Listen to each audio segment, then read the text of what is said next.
This World Teachers Day, we celebrate this noble profession that is sometimes overlooked, yet is vital to society. Rukia Bule, our education reporter, chats with a teacher who has taught at several levels and has now dedicated his time to teaching children with special needs.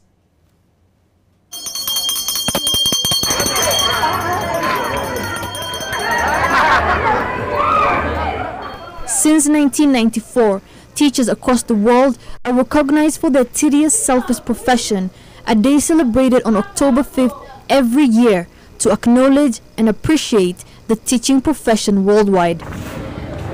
Lawrence Njonge has dedicated over 25 years of his life to imparting knowledge and values on young students. My first posting was in Kitale Technical Training Institute, where I stayed for 2 years, and then I went to Masai Technical Training, where I stayed for 10 years. Then I was transferred to Wajir High School for 1.5 years. And later I was sent to Machakos Technical Training for the bride as a technical teacher. I stayed there for 2 years, and later I was transferred to Dagoretti Special School, where I stayed for 8 good years, and then I was deployed as the deputy principal at Mathare Special Training Center.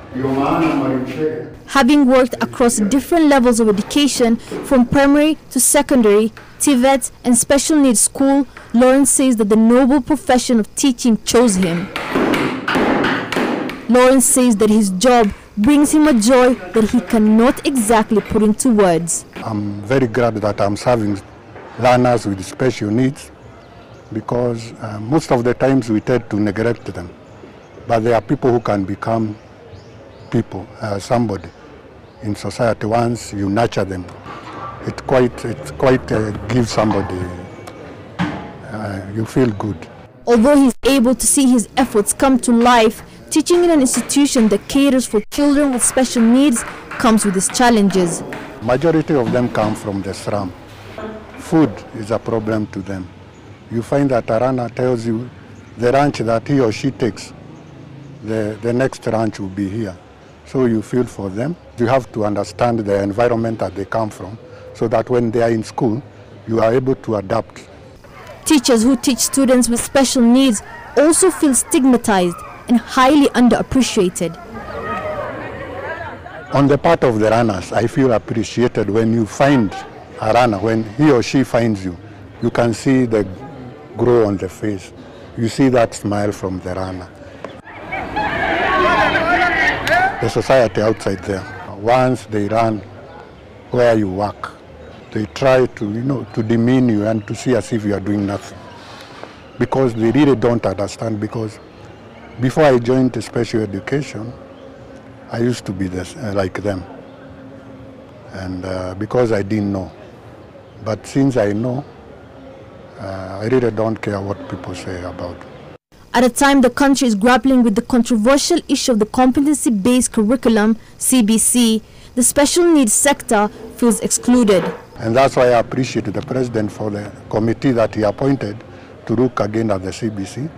And I understand one of us, I think it's the principal, Treeside Special School, is in the committee. So I think she will play a very big part in ensuring that the CBC, according to special needs, is catered for.